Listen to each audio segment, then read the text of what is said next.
दीप प्रज्वलन के लिए श्रीमान कुशल जी ठोलिया और श्रीमान जी टीकम जी बिलाला आप पधारें और परम पूज्य गुरुदेव विद्यासागर जी महाराज जी के चित्र के सामने दीप प्रज्वलन करें।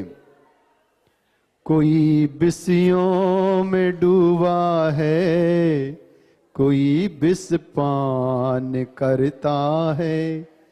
कोई बिस्सियों में डूबा है, कोई बिस पान करता है। कोई विद्या के सागर में अमर स्नान करता है। कोई विद्या के सागर में।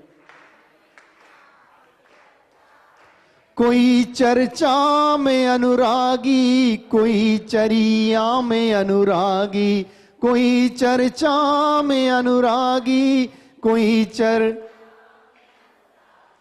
कोई चरणों का अनुरागी, कोई चरणों का अनुरागी। शरण जो पा गया गुरु की, जगत में वो ही बड़ भागी। शरण जो पा गया गुरु की, जगत में वो ही। जय बोलो संत शिरोमणि गुरुदेव विद्यासागर जी महाराज की। चले पधारे। अवसर है शास्त्र भेंट करने का, तो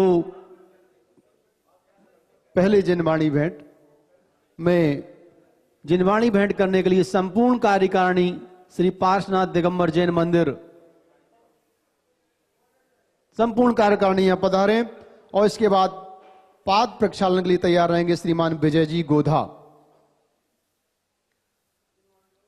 आप सबसे निवेदन है प्रमाणिक ऐप अपडेट करें, प्रमाणिक ऐप डाउनलोड करें और बहुत शीघ्र ही आपके प्रश्न शंका समाधान में शामिल होने वाले हैं। दूसरा, जो बाहर जयपुर के बाहर के लोग भगवान महावीर जी तीर्थ यात्रा रथावर्तन यात्रा में शामिल होना चाहते हैं, उनके लिए एक शुभ सूचना यह है कि वो प्रमाणसागर.net पर ऑनलाइन अपना फॉर्म भर सकते हैं कि हम किस डेट में पदयात्रा में शामिल होंगे, कब पदयात्रा में साथ रहेंगे। पूरी जानकारी के साथ आपकी संपूर्ण व्यवस्था रथावर्तन यात्रा में होगी। पधारें। संपूर्ण कार्यकारिणी से निवेदन है, आप जो भी लोग उपस्थित हैं आ जाएं, वेट न करें। आप जो उपस्थित हैं आ जाएं। सुनो जिन वाणी मुनि की वाणी, सुनो जिन वाणी प्रभु की वाणी। निस भोजन का त्याग करो रे, पियो छान कर पानी। सुनो जिन वाणी, सुनो जिन वाणी। बोल दिया। कमेटी के संपूर्ण सदस्य मां जिनवाणी पूज्य महाराज जी के कर कमलों में भेंट कर रहे हैं। आदिनाथ से महावीर की वाणी का जो सार है, सुना रहे मुनि प्रमाण सागर वंदन बारंबार है। सुना रहे मुनि प्रमाण सागर वंदन बारंबार है। सुनो जिन वाणी, सुनो जिन वाणी। चलो, अवसर है पाद प्रक्षालन का। श्रीमान विजय जी गोधा यहां से सामने से पधारें। श्रीमान विजय जी गोधा कलश ले आए। भावों की शुभ गगरी में थोड़ा थोड़ा आराम से, प्रभु मस्तक से नहीं करना है। भावों की शुभ गगरी में भर श्रद्धा का नीर, मुनि चरणों में जल की धारा, खुल जाए तकदीर। ओ मैंने मुनि बर चरण पखारे, धन भागे हमारे। जय बोलो संत शिरोमणि गुरुदेव विद्यासागर जी महाराज की। 23 तारीख हुआ नहीं, और भविष्य में जिसको करने के लिए हर नगर की जैन समाज सपना संजोए। मैं ये नहीं कह रहा कि भविष्य में ऐसा काम ना हो, मैं ये कह रहा हूं कि हम ऐसी रथ यात्रा का प्रवर्तन करें कि भविष्य में भारत की हर जगह की जैन समाज ऐसे ही रथ यात्रा का माहौल बनाने का प्रयास करे। जब लो संत शिरोमणि गुरुदेव विद्यासागर जी महाराज जी की।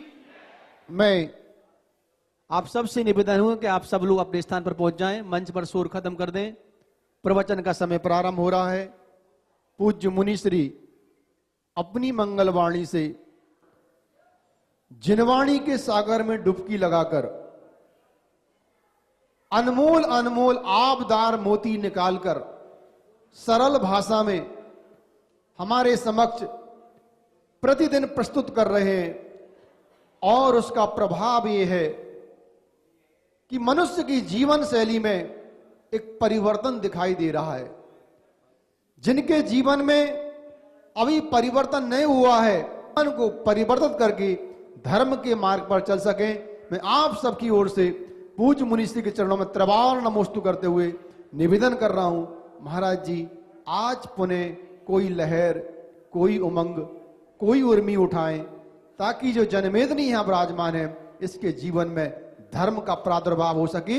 जय बोलो संत शिरोमणि गुरुदेव विद्यासागर जी महाराज जी की। नमोस्तु महाराज जी। सभी लोग अपने दोनों हाथ जोड़ लें और मेरे साथ महामंत्र के स्मरण के लिए अपना मानस तैयार करें। इससे पहले कि महामंत्र की बात करूं, अपनी मोबाइल साइलेंट कर ले। पहले लोगों को साइलेंट कराया करो, फिर मुझसे बोला करो।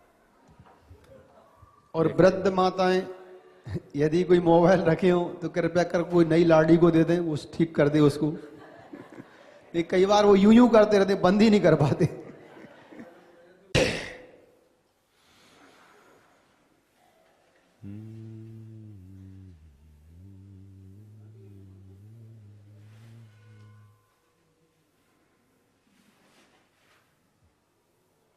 ळवो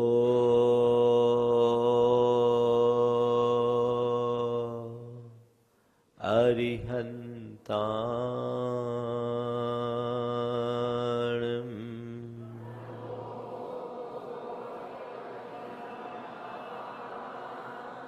ळवो सिद्धानम्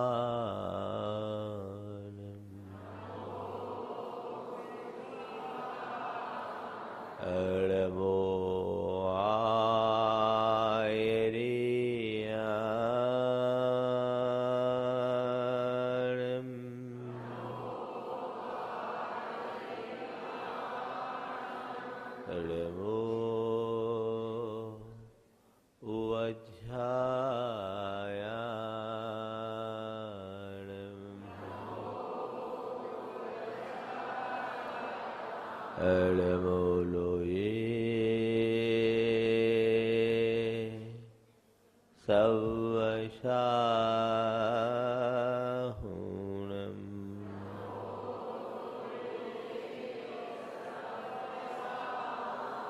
एसो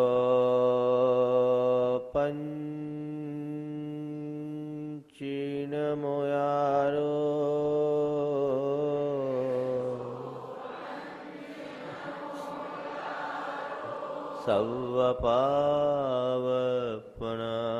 सवपावपनाशनो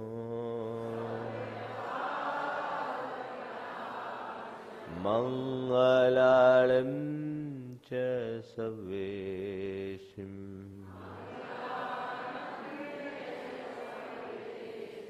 पढ़मं हो मंगलम।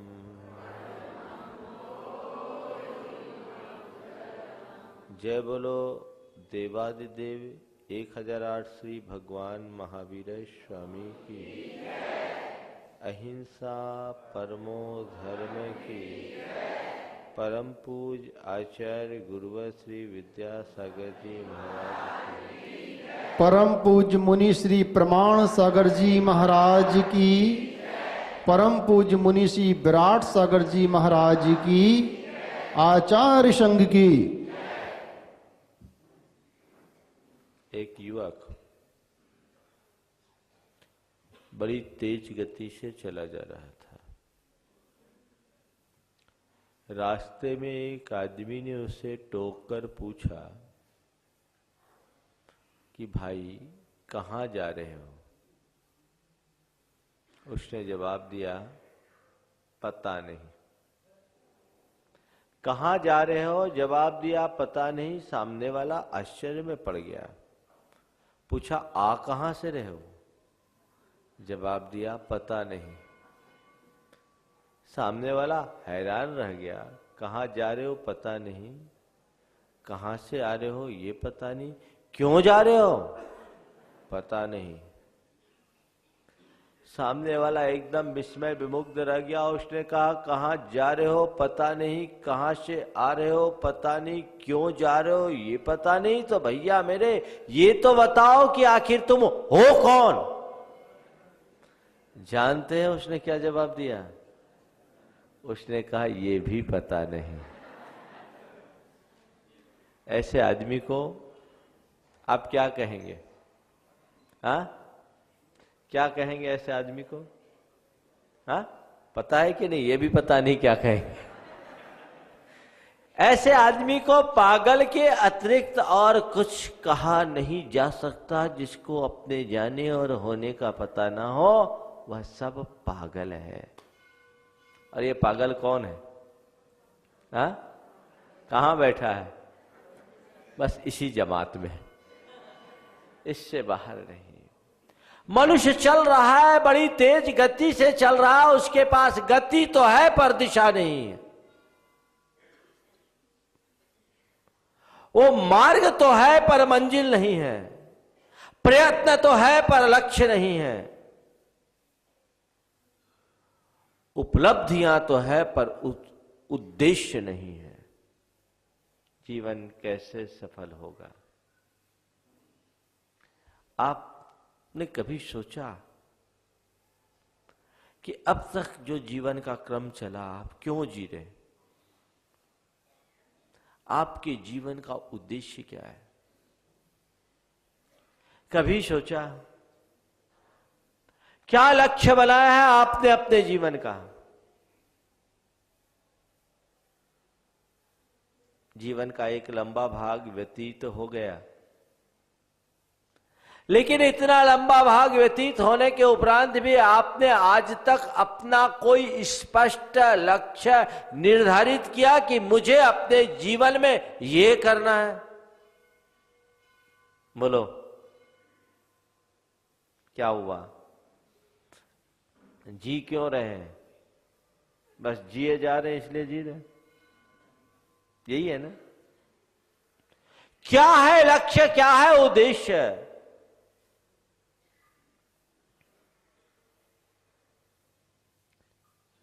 एक विचारक ने लिखा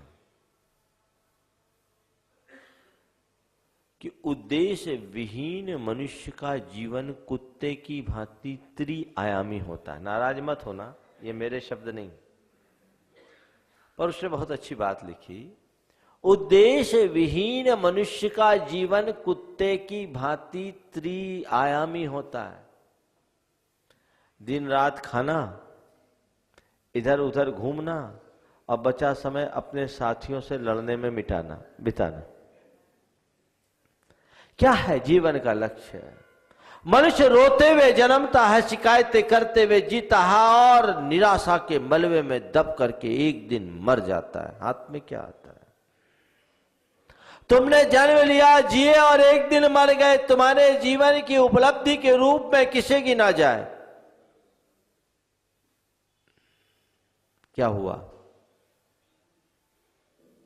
आपने कभी सोचा मुझे क्या करना है? किसकी घंटी बजी? भाई साहब थोड़े खड़े हो जाओ, मंगलाचरण तो हो ही गया। ईमानदारी से खड़े हो जाइए, ताली बजाकर खड़े हुई ताली बजाकर आपका स्वागत कर दीजिए। अभी पूरी बात नहीं हुई बाबा। हाँ, यही तो गड़बड़ है। तुम लोग सुधरने वाले नहीं हो। रोज ऐसा दिन नहीं जाता जिस दिन मुझे टोकना नहीं पड़ता। 100 रुपये की पेनाल्टी डाल देना मंदिर में, सीनियर सिटीजन के लिए छूट दे रहा हूं, आप बजेगी तो 1000 की लगाऊंगा, ध्यान रखना। सावधानी रखना चाहिए। देखो कौन है, चलो कम से कम इसी निमित्त मंदिर को फायदा है। कौन थे दूसरे, खड़े हो जाओ ईमानदारी से। क्या हुआ, माता जी थी? नहीं, आप लोग हंसिए नहीं, गंभीरता से सभी लोग मोबाइल सेट ऑफ करिए। ये देखिए कि हम लोगों में कितनी अनुशासनहीनता है। ऐसे लापरवाही से जीने वाले मनुष्य अपने जीवन में कुछ भी उपलब्धि नहीं कर सकते। एक छोटा सा संयम नहीं पल पाता। तुम लोगों की जिंदगी कैसी है बताऊं? क्रिकेट तो चल रहा है पर बिना एम्पायर का। क्या होगा उसमें? कोई मजा आएगा? कोई परिणाम? जीरो। कंट्रोल होना चाहिए, अनुशासन होना चाहिए, अपने आप पर नियंत्रण होना चाहिए, तब जीवन सुखी होगा, तभी आप जीवन में कुछ हासिल कर पाओगे। तो मैं आपसे कह रहा था, आपने अपने जीवन का कोई लक्ष्य बनाया?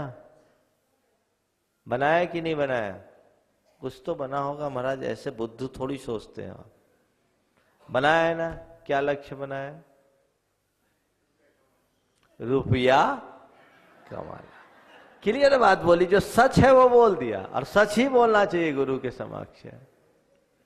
रुपया कमाना, चलो मैंने मान लिया रुपया कमाना आपका लक्ष्य है, और ये लक्ष्य आपने इसलिए बनाया कि रुपया आपकी जरूरत है, इसीलिए बनाया, यही ना? कितने रुपयों की जरूरत है कोई लिमिट? रुपया कमाना अगर तुमने जीवन का लक्ष्य बनाया, मैं कुछ अर्थ तक उसमें सहमत हूं, रुपया कमाओ, ये तुम्हारे जीवन की जरूरत है, मैं इसमें भी मनाही नहीं करता, लेकिन कितना रुपया कमाना? क्या हो गया? अपने जीवन का बहुभाग व्यतीत कर दिए, रुपया कमाने का लक्ष्य बनाकर आगे बढ़े।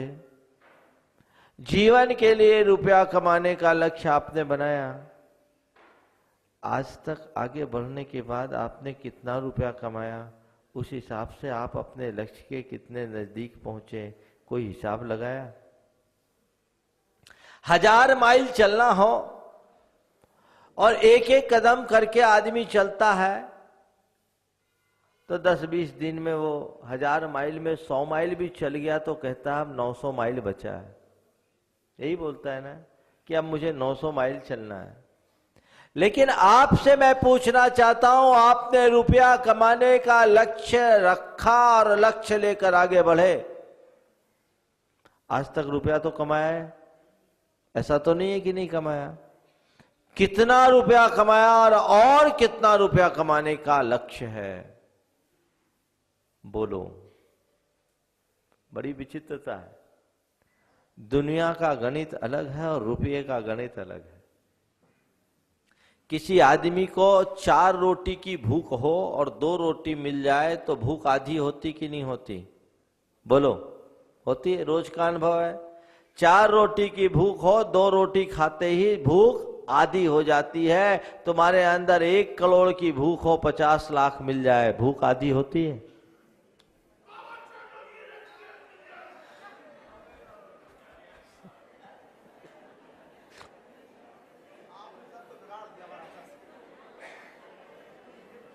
ब्रह्मचारी जी कह रहे हैं महाराज आप हंस हंस के बिगाड़ दिए।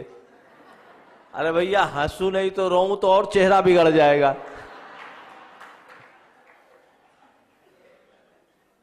जिंदगी मुस्कुराने का नाम है, मुस्कुराना सीखना चाहिए। मैं आप सबसे कह रहा हूं कि ये विचार करो कि 4 रोटी की भूख हो, 2 रोटी हो तो भूख आधी हो जाती है। रोज का अनुभव है। 1 करोड़ की चाहत लेकर तुमने शुरुआत की, 50 लाख पा गए, अब तुम्हारी भूख आधी हुई कि नहीं? क्या होता है महाराज? उल्टा हो जाता है, हो जाता है, बढ़ जाता है। अब बोलो, ये लक्ष्य है, तुम्हें तुम्हारी मंजिल तक पहुंचाने वाला है या भटकाने वाला? बोलो, भटकाने वाला। फिर क्यों चलते हो? लक्ष्य बदलो, उद्देश्य बदलो, दृष्टि बदलो, दिशा बदलो, तब जीवन में परिवर्तन घटित होगा। लेकिन यही नहीं बदलता, यही नहीं बदलता। मनुष्य सब चीजों से दूर हो सकता है, पर पैसे की आसक्ति से दूर हटना बहुत मुश्किल होता है। एक विचारक ने बहुत गहरी बात लिखी। उसने लिखा कि वासना के नशे से भी ज्यादा बड़ा नशा पैसों का होता है। वासना के नशे से भी ज्यादा बड़ा नशा पैसे का होता है, क्योंकि वासना एक उम्र के बाद प्रकट होती है और उम्र ढलने के बाद धीरे धीरे कम तर होते जाती है। लेकिन पैसे का लगाव तो एक दूध पीते बच्चे में भी होता है। वो कागज फाड़ देता है, नोट नहीं फाड़ता, और कब्र में पांव अटकने तक वो नशा नहीं छूटता। ये आसक्ति है। इस आसक्ति पर अंकुश होना चाहिए। पैसा कमाओ, पैसा जीवन की जरूरत है, पर पैसा जीवन का साध्य नहीं। साधन और साध्य में अंतर करके चलना चाहिए। जीवन के गुजारे के लिए पैसा कमाना समझदारी है, पर पैसा कमाने के पीछे जिंदगी गुजार देना पागलपन। क्या कर रहे हो? जीवन के लिए पैसा है या पैसे के लिए जीवन है? क्या है? क्या है? जीवन के लिए है तो जीवन के लिए कितने पैसों की जरूरत, ये तय करो, उतना कमाओ और फिर आगे बढ़ो। चलिए, एक बार मैंने ऐसे ही सवाल किया, लक्ष्य क्या है? इन्हीं भाई साहब की तरह किसी ने जवाब दिया, पैसा कमाना। पैसा क्यों कमाना चाहते हो? तो जवाब दिया, सुख शांति पाने के लिए। किसके लिए?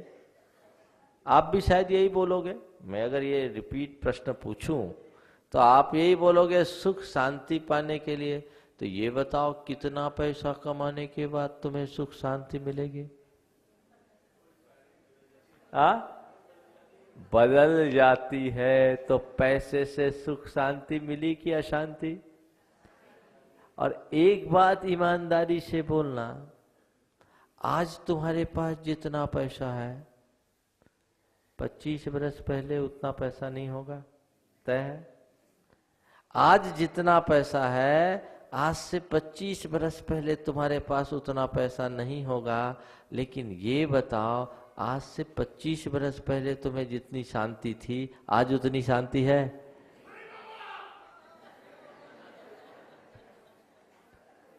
बोलो, क्या हुआ? पैसे से सुख शांति चाहते हो, अच्छी बात। तो जितना पैसा बढ़ा उतनी शांति बढ़नी चाहिए। अनुभव क्या बताता है? अनुभव क्या बताता है? बोलो तो जोर से। हाँ, अशांति। तो जिससे अशांति बढ़ रही हो, शांति पाने के नाम पर उसी रास्ते पर चलना समझदारों का काम है या पागलों का?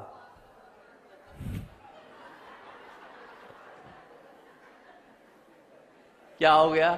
कुछ गलत बोल दिया मैंने? हाँ, शांति की चाह है और जिससे अशांति मिले उस रास्ते पर चलना पागलों का काम हो या नहीं ये तो मैं नहीं बोलता, पर समझदारों का काम नहीं, ये तो तय है। वो समझदारों का काम नहीं, अपने भीतर समझदारी कब प्रकट होगी, ये विचार करने की बात है। इस पर गंभीरता से सोचने की आवश्यकता है। ध्यान रखो, साधन और साध्य इनमें अंतर डालो, और रिक्वायरमेंट और डिजायर इसमें भेद डालो। प्रारंभ में पैसा मनुष्य की रिक्वायरमेंट की तरह जुड़ता है, बाद में वो डिजायर बन जाती है। ईमानदारी से बोलो, आज पैसा तुम्हारी रिक्वायरमेंट है या डिजायर?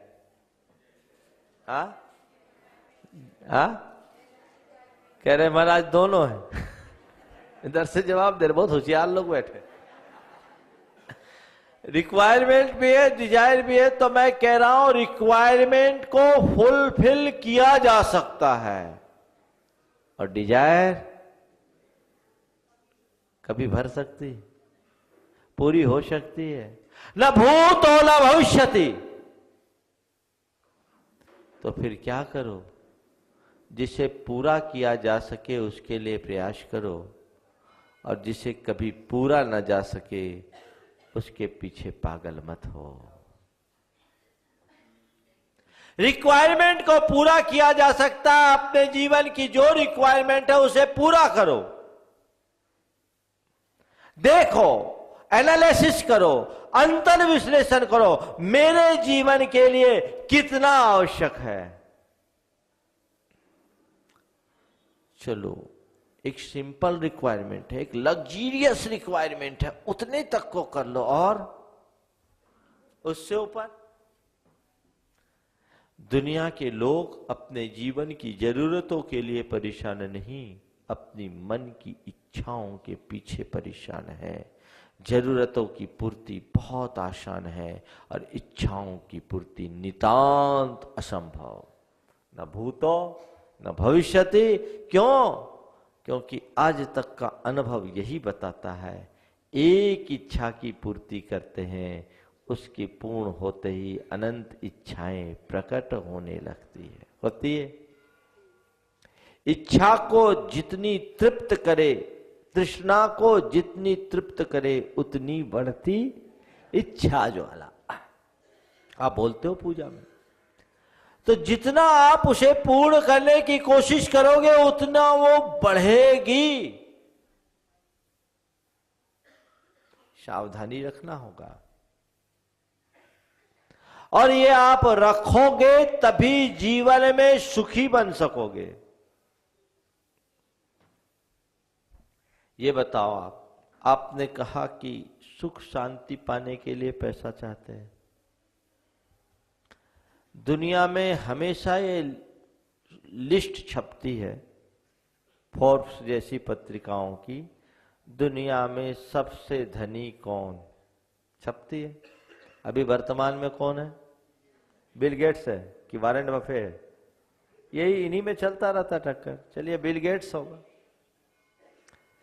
आज मान लीजिए बिल गेट्स नंबर 1 है, ये कह रहे हैं दुनिया का सबसे धनी आदमी बिल गेट्स है।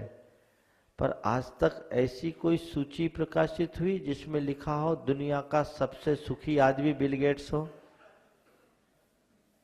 बोलो, अगर कोई ऐसा सर्वे किया जाए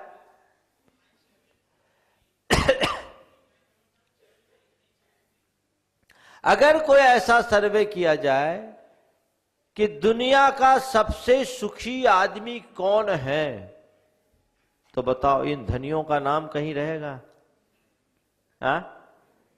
कहां रहेगा? सबसे नीचे। तो फिर बताओ किस दिशा में चल रहे हो? धनी बनना अलग बात है, सुखी बनना अलग बात है। धनी वो है जो पैसा जोड़े, और सुखी वो है जो जीवन में पवित्रता प्रकट करे, अपने भीतर पवित्रता प्रकट करोगे, सुखी हो जाओगे। यही एकमात्र मार्ग है। इस मार्ग का अनुकरण करके चलिए, जीवन की दिशा और दशा सब परिवर्तित होगी। तो रिक्वायरमेंट और डिजायर के बीच भेद डालिए। कितनी रिक्वायरमेंट है? जितनी रिक्वायरमेंट है उसकी पूर्ति कर लीजिए, नहीं तो दुखी रहोगे। आचार्य ज्ञान सागर जी महाराज ने बड़े बड़े ग्रंथ लिखे और उन्होंने एक बड़ी सरल कृति लिखी, कर्तव्य पथ प्रदर्शन। उसमें 84 आख्यान है और इस जीव को 84 से पार उतारने के माध्यम है। छोटी छोटी बातें।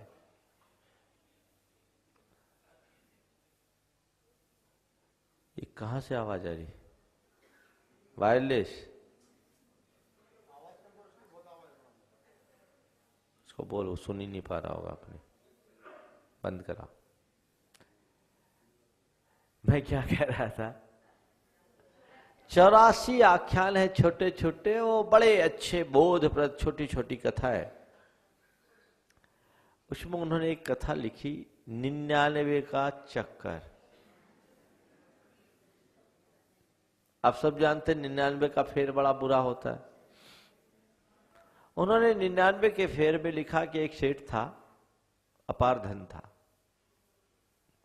लेकिन अपार धन का स्वामी होने के बाद भी बड़ा दुखी होता था। प्रायः रात में नींद नहीं आती थी। उसका स्वास्थ्य भी दिनों दिन क्षीण होता जा रहा था। एक दिन धर्मपत्नी ने उससे पूछा कि क्या बात है, आजकल आपका स्वास्थ्य भी क्षीण हो रहा है, न ढंग से खा पा रहे हो और सो भी नहीं पा रहे हो, क्या बात है, क्या कमी है? अपने से अच्छा तो अपने पड़ोस में रहने वाला वो सुखिया मजूर है, देखो दिन भर कितनी प्रसन्नता से जीता है, अपना थोड़े देर मजूरी करता आता है, शाम को अपने बच्चों के साथ खेलता है, एक साथ खाना खाता है, प्रातः भी भगवान का भजन करता है और रात्रि में भी सोने से पूर्व भगवान का भजन कीर्तन करता है। आरती की स्वर लहरी उसके घर से गूंजती, वो हमसे कितना अच्छा है। सेठ ने कहा, ठीक कहती हो, ये सुखिया बड़ा गरीब है, हमें उसकी कुछ मदद करनी चाहिए। एक काम कर, मैं ये पोटली तुझे दे रहा हूं, आज रात उसके आंगन में डाल देना, कुछ दिन बाद मैं तुझे अपने दुख का कारण बताऊंगा। सेठ के कथनानुसार सेठानी ने एक पोटली सुखिया के आंगन में डाल दी। सुबह होते ही जैसी सुखिया की निगाह उस पोटली पर पड़ी, लाल लाल पोटली देखकर उसकी आंखें चमक उठी। उसने प्रफुल्लित होकर अपनी धर्मपत्नी से कहा, देख भगवान ने आज अपनी सुन ली, भगवान के घर में देर है अंधेर नहीं। इतना कहते हुए लपक कर वो पोटली को उठाया। पोटली वजनदार लगी, छूकर देखा तो उसमें कुछ सिक्के जैसे थे। उजाला करके देखा तो उस पोटली में सिक्के नहीं, सोने की मुहरे थी। उछल पड़ा, हे भगवान, आखिर आज तूने अपने भक्त पर कृपा कर ही दी। और तुरंत उसे गिनना शुरू किया। जब पोटली को गिना, सिक्के थे पूरे 99। कहा, हे भगवान, तूने दिया भी तो 99 दिया, पूरे 100 देता तो कितना अच्छा था।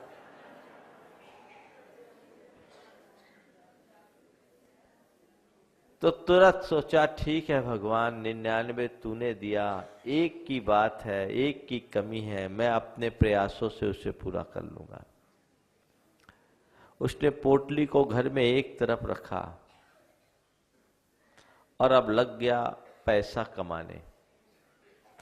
अभी तक वो 8 घंटा मजदूरी करता था, उसका बजट संतुलित था, पूरा परिवार बहुत अच्छे तरीके से चलता था और जो कमाता था सब खर्च हो जाता था। लेकिन अब एक सोने की मुहर चाहिए, उसके लिए पैसा कमाना है, पैसा बचाना है। पैसा तभी बचेगा जब अतिरिक्त पैसा कमाए। अब 8 घंटे की जगह वह 12 और 14 घंटा मेहनत करना शुरू कर दिया। और जैसी मेहनत करना शुरू किया, सबसे पहले उसकी भजन भक्ति छूटी, फिर उसका उस परिवार के बच्चों के साथ खेलना छूटा और फिर खाना पीना छूटा। वो उसी में लग गया।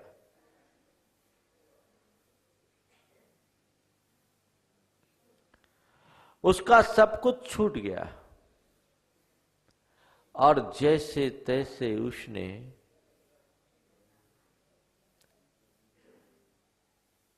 एक सोने की मुहर खरीदी, पैसा जोड़ा, सोने की मुहर खरीदी, लेके आया।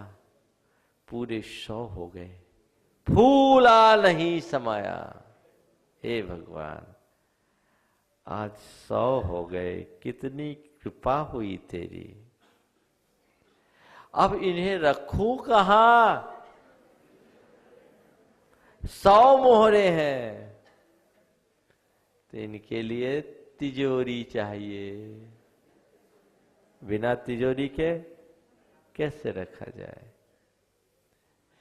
अब एक तिजोरी लाओ, मुहर रखने की तिजोरी भी सस्ती तो होती नहीं।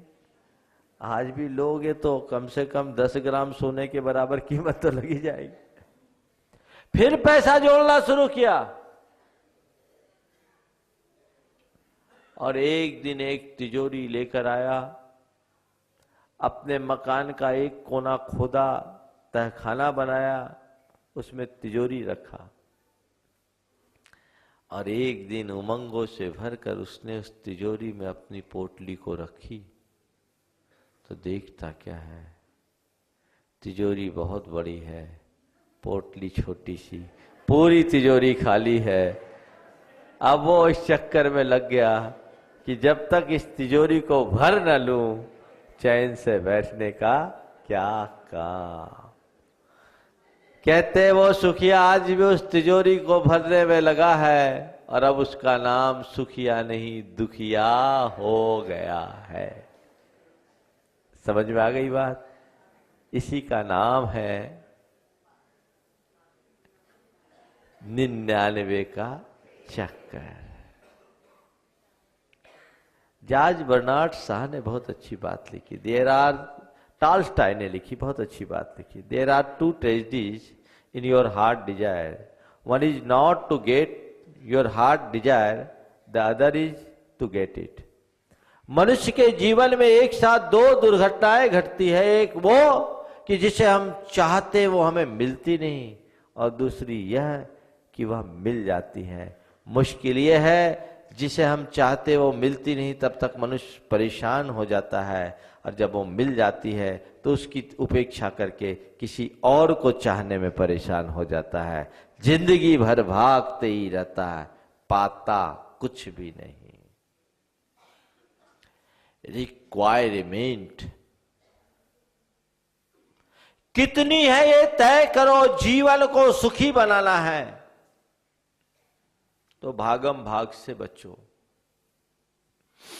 एक दिन मैं कोलकाता में बोल रहा था और उसमें ज्यादातर युवा उद्यमी और बड़े व्यवसायी थे। तो जब मैंने ऐसा कहा तो बोला, महाराज जी यदि हम पैसा कमाने का लक्ष्य कम कर देंगे तो पिछड़ जाएंगे, ज्यादा संतोष करेंगे तो पिछड़ जाएंगे। आज का युग प्रतिस्पर्धा का युग है, हमें आगे बढ़ना है, देश और दुनिया को आगे बढ़ने और बढ़ाने के लिए अधिक से अधिक पैसा कमाना है। मैंने कहा ठीक है, मैं तुम्हें पैसा कमाने की खुली छूट देता हूं। वही बात आज आप लोगों से बोल रहा हूं, पैसा कमाओ, जितना कमाना है कमा लो, क्योंकि आप अपनी रिक्वायरमेंट की सीमा तो बना नहीं सकते। पक्का पता है, अभी पूछूं भी कि तुम्हारी कितनी रिक्वायरमेंट है, उसकी पूर्ति करने की व्यवस्था है, तो आप जितनी रिक्वायरमेंट दोगे ना, जब तक उसकी पूर्ति होगी तब तक कई नई रिक्वायरमेंट्स आ जाएंगे, वो अंत नहीं होगा। मैं आपको कहता हूं ठीक है, अपनी रिक्वायरमेंट को आप कम नहीं कर सकते, आप जानो, पर 3 बातों को ध्यान में रखो। 3 जगह रुक जाओ, तुम्हारा जीवन धन्य हो जाएगा। नंबर 1, मन की मस्ती खंडित होने लगे, व्यापार पर रोक लगा दो। मन की मस्ती खंडित होने लगे, व्यापार पर रोक लगा दो। एक्स्ट्रा टेंशन हावी होने लगे, रात की नींद उड़ने लगे, चिड़चिड़ापन आने लगे, मन एकदम अनन्य मनस्क होने लगे, उद्विग्न होने लगे, खेद खिन्न होने लगे और अपने आप में अंदर से परेशानी का अनुभव होने लगे। रोक लगा दो। कर सकते हो आप? इसमें तो कोई रोक नहीं, कमाओ जितना कमाना है। सुख शांति के लिए कमा रहे हो और मन की शांति की बलि चढ़ा रहे हो, क्या काम का? जहां मन की मस्ती खंडित होने लगे, वहां अपने कारोबार को रोक दो। नंबर 2, शरीर का स्वास्थ्य प्रभावित होने लगे, कारोबार को कम कर दो। अब परिवार का प्रेम नष्ट होने लगे, व्यापार पर ब्रेक लगा दो। इतना कर सकते आप? महाराज छोड़ो ये सब चक्कर, आपको क्या पता पैसे का क्या मजा, आपने कमाया हो तो जाने। तो ये तो हाल है तुम लोग। ऐसी दशा रहेगी तो जीवन में कैसे आनंद आएगा? अपना लक्ष्य बना लीजिए, साफ सुथरे लक्ष्य को लेकर के चलिएगा, निश्चित वह जीवन की एकांतिक उपलब्धि बनेगी। इसी के बल पर जीवन का कल्याण हो सकता और कोई दूसरा मार्ग नहीं है। तो तय तो आपको खुद करना है कि क्या लक्ष्य है। जीवन का लक्ष्य पैसा नहीं। सम्राट सिकंदर कहते हैं, अपनी विश्व विजय के अभियान में वो एक ऐसे नगर में पहुंचा जहां केवल स्त्रियां ही स्त्रियां थी, एक भी पुरुष नहीं था, वो भी निहत्थी और निर्द्वंद। सिकंदर के सामने ये बड़ी विचित्र परिस्थिति थी, क्योंकि उसे लड़तों से लड़ने का अभ्यास था, पर अब उसके सामने कोई योद्धा नहीं, नारियां थी और वे भी निरस्त और निर्द्वंद। सिकंदर कुछ कहने और करने की स्थिति में नहीं था, लेकिन कुछ न कहना और कुछ न करना सिकंदर के स्वभाव के विरुद्ध था। सिकंदर ने अपने मन के असमंजस को तोड़ते हुए कहा कि मुझे भूख लग रही है, रोटियां दो। तभी एक चतुर स्त्री आई और लाल कपड़े से ढका एक सोने का की थाल उसके आगे कर दी। सोने के थाल को जैसे ही ने सिकंदर ने हाथ में लिया और उसके कपड़े को उठाया तो देखता क्या है, उसमें सिक्के भरे पड़े थे, सोने के सिक्के। सिकंदर ने पूछा, ये कैसा मजाक? मैंने रोटी मांगा, तुमने ये सिक्के क्यों दिए? क्या ये सिक्के खाए जाते हैं? तो चतुर स्त्री ने बड़ी मार्मिक कटाक्ष करते हुए कहा, महान सिकंदर, हमें भी यही विश्वास था कि पेट रोटियों से भरता है, सोनों के सिक्कों से नहीं, पर हमें नहीं मालूम क्या तुम्हारे यूनान में रोटियों की कमी थी जो हम सबकी रोटियां छीनने निकल पड़े। क्या तुम्हारे यूनान में रोटियों की कमी थी तो जो तुम हम सब की रोटियां छीनने को निकल पड़े हो? कहते हैं सिकंदर के हाथ से उसी क्षण थाली छूट करके गिर गई। उसे उस नगर में जो कुछ करना था सो किया, और जब वहां से निकलने को हुआ तो वहां एक शिलापट अंकित किया, उसमें लिखा सिकंदर अबोध था। सिकंदर अबोध था, इस नगर की नारियों ने उसे ज्ञान दे दिया। बंधुओं, बात तो सच है। क्या खाओगे, रोटी कि सोना? लेकिन क्या बताएं, आज रोटी खाना, एक और मैंने देखा है, जितने पैसे वाले होते हैं ना उनकी भूख कम होती। वो रोटी कम खाते, गोलियां ज्यादा खाते, है कि नहीं? एक सेठ था, खाने के लिए जब उसके सामने थाली रखी गई तो देखा कि उसकी रोटी जो थी एकदम घी से एकदम तर थी। सेठ को बड़ा अटपटा लगा, जोर से चिल्लाया रसोइये पर, ए! रोटी में इतने घी क्यों डाली? रसोइया आया, देखा, कहा सेठ साहब माफ करना, गलती से मेरी थाली आ गई।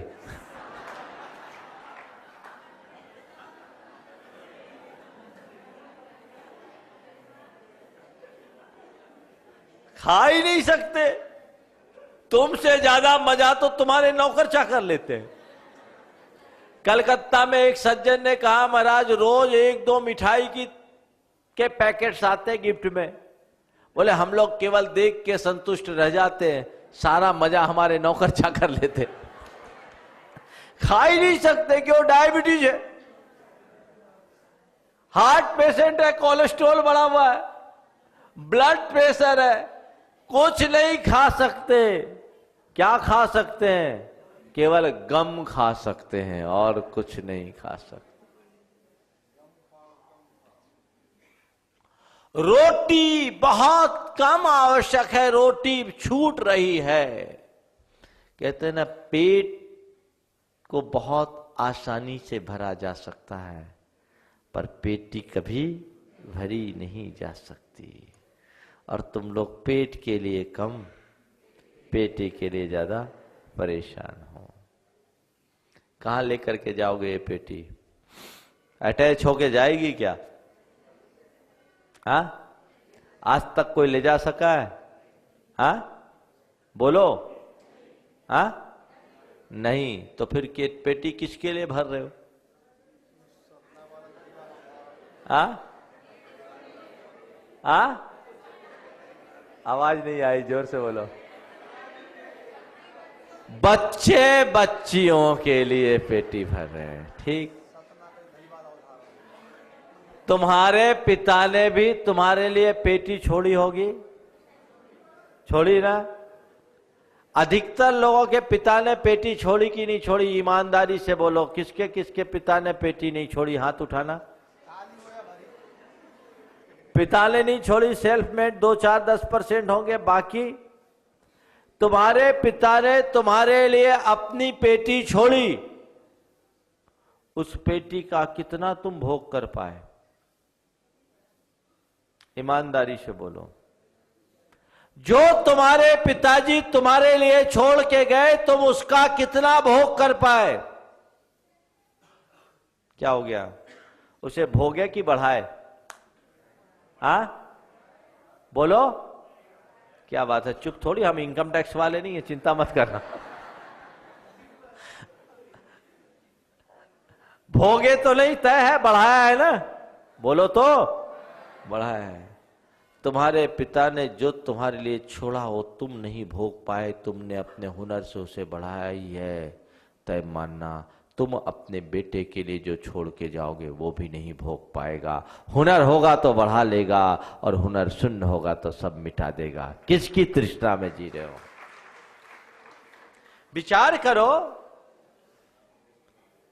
मैंने सुना बिल गेट्स ने अपनी सारी संपत्ति परमार्थ के क्षेत्र में लगाने की घोषणा की, और यह कहा कि मैं अपनी संपत्ति को अपनी संतान को नहीं दूंगा, क्योंकि इससे न तो मेरी संतान का भला होगा न समाज का।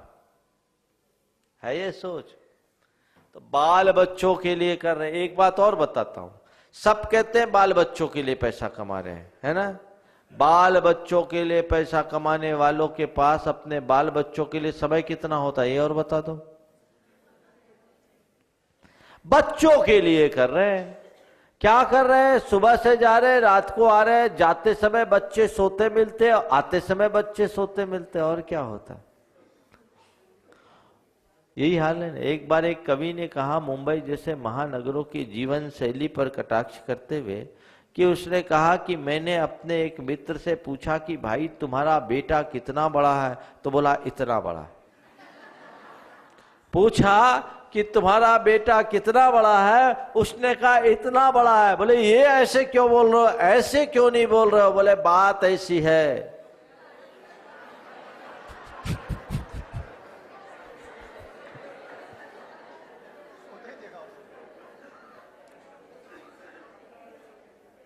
सुबह जब मैं घर से निकलता हूं तो मेरा बच्चा सोया पड़ा रहता है, और रात जब लौट कर आता हूं तो मेरा बेटा सोया पड़ा रहता है।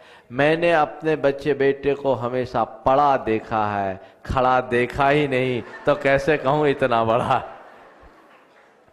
कितना गहरा कटाक्ष है। और एक दिन की बात बताऊं, एक तो मेरे सामने बड़ी विचित्र घटना घटी। एक व्यक्ति आए, उनके साथ उनका बेटा था। मैंने पूछा ये कौन है? बोला महाराज जी मेरा बेटा है। अच्छा, तो मैंने पूछा कौन सी क्लास में पढ़ता है? पिता ने बोला 5th में। बेटा ने कहा नहीं पापा मैं 7th में हूं। ये हाल है।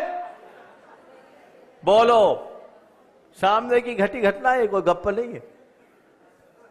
किसके लिए कर रहे हैं? बच्चों के लिए कर रहे हैं। सच में पूछा जाए तो तुम किसी के लिए नहीं कर रहे हो, केवल करने के लिए कर रहे हो। एक लिमिट तक पैसा कमाना रिक्वायरमेंट है, बाद में पैसा कमाना एक नशा हो जाता है, भयानक नशा। भाग रहे। एक युवक जिसने अल्प अवधि में अपने व्यापार को काफी तेजी से बढ़ाया, अच्छा पैसा कमाया। अब उसकी धर्मपत्नी हमेशा कहती है कि ये कुछ तो रुके, क्या करेंगे इन रुपयों का, लेकर के तो जाना नहीं है। तो एक दिन उसने मेरे सामने कहा महाराज जी इनको समझाइए, ये ऐसे व्यक्ति है कि इतना काम है और उसके बाद भी यदि कहीं से किसी काम का अवसर इनको मिले तो तुरंत हामी भर देते, उधर दौड़ते रहते। हमने कहा भैया कब तक दौड़ोगे? एक दिन थक जाओगे, जीवन का सब कुछ खो जाएगा, कुछ भी हासिल नहीं होगा। इसलिए अपने आप को सावधान करने की जरूरत है। कितना चाहिए? लक्ष्य, पैसा कमाने का लक्ष्य बहुत उथला लक्ष्य है। जीवन का लक्ष्य पैसा कमाना नहीं, जीवन का लक्ष्य शांति और सुकून पाना होना चाहिए। वो पैसा भी व्यर्थ हो जाता है जब मनुष्य के मन में शांति नहीं होती, शांति नहीं होती। किसके लिए? मेरे को एक सज्जन ने ला करके दिया कि दुनिया के 10 बड़े धनपति जो अपने जमाने में नंबर 1 और नंबर 2 में थे, उन सब का अंत सुसाइड से हुआ। पूरी लिस्ट थी, नेट के थ्रू ला करके दिया। पैसा कमाया, लेकिन वो पैसा कमाने के बाद भी उनको चैन नहीं पड़ी,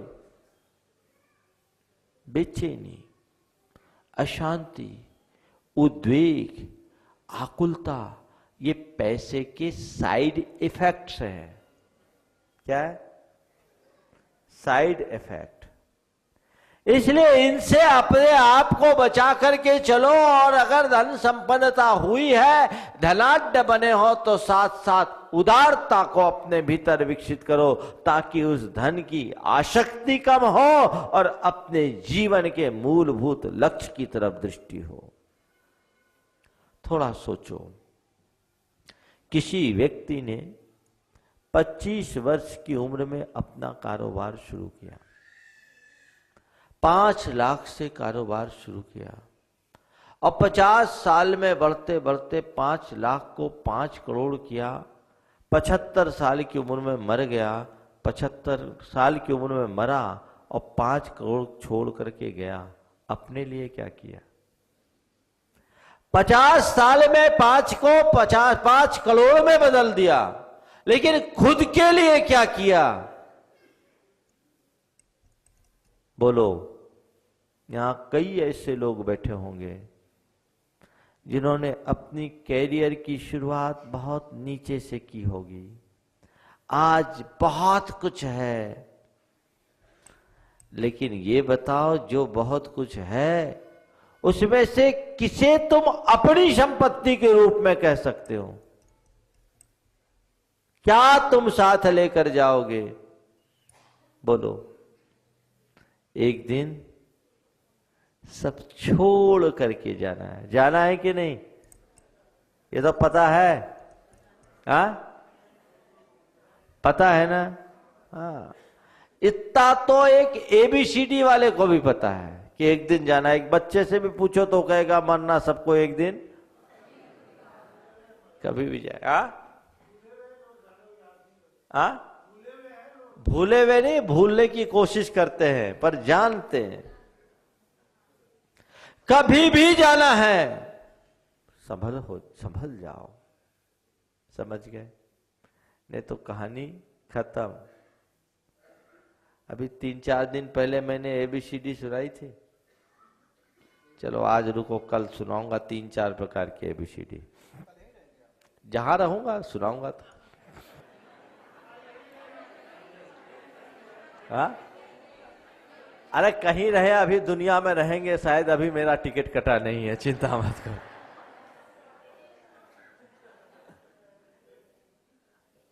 तो मैं आप सबसे कह रहा था, जीवन के मूल्य को पहचानिए, मर्म को पहचानिए और उसी अनुरूप अपना लक्ष्य बनाइए।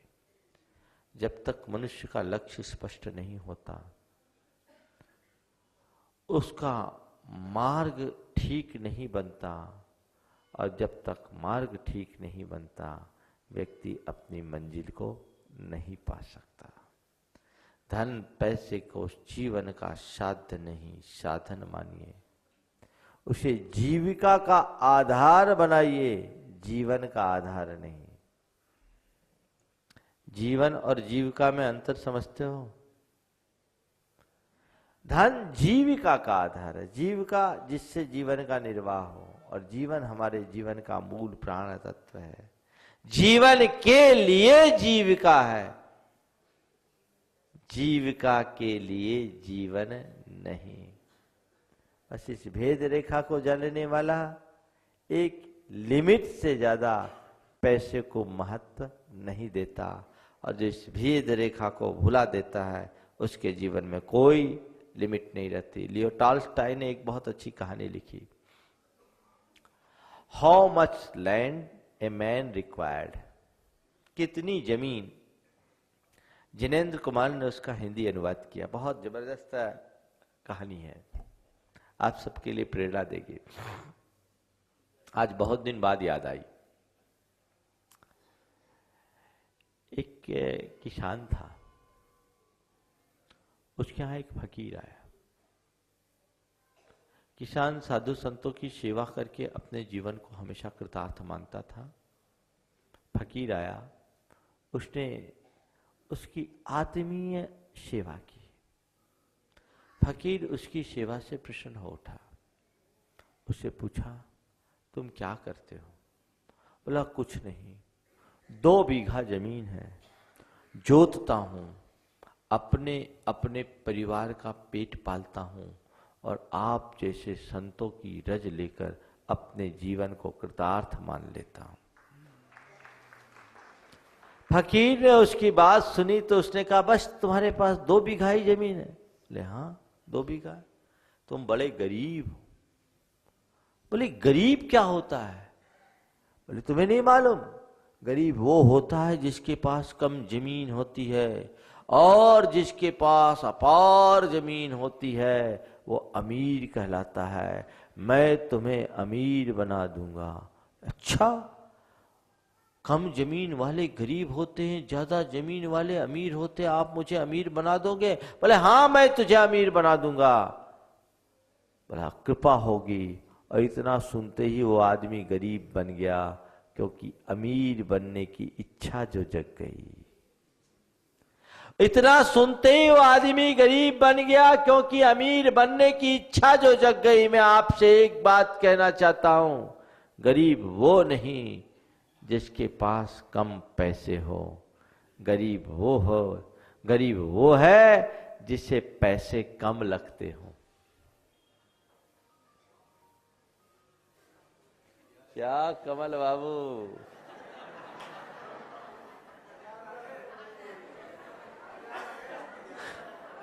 अब तो करना ही पड़ेगा।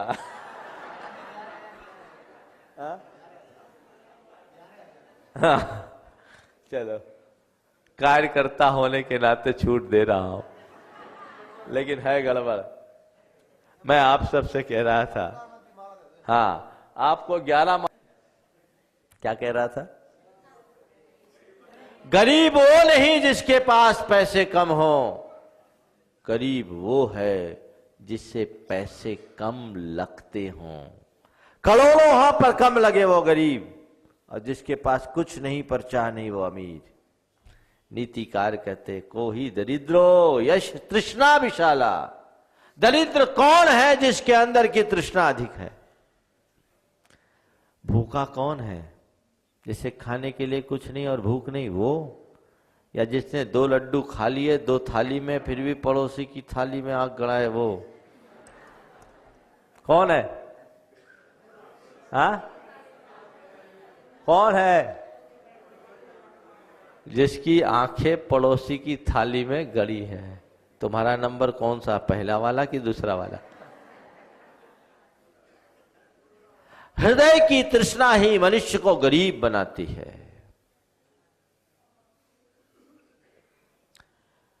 उसने कहा, लो मैं तुम्हें एक मंत्र देता हूं, इस मंत्र की आराधना करना, देवता प्रसन्न होंगे। 2 दिन के उपवास के साथ तुम इस मंत्र की आराधना करोगे, देवता प्रसन्न होंगे, तुम जितनी चाहो उतनी जमीन के मालिक बन जाओगे। प्रमुदित हो उठा। अब क्या था, 2 दिन का उपवास किया, देवता प्रसन्न हुए, और देवता ने कहा कि देखिए दूर तक जितनी जमीन दिख रही है सब मेरी है, तो इसमें से जितनी चाह ले सकता है। बड़ी कृपा होगी, कितनी लो?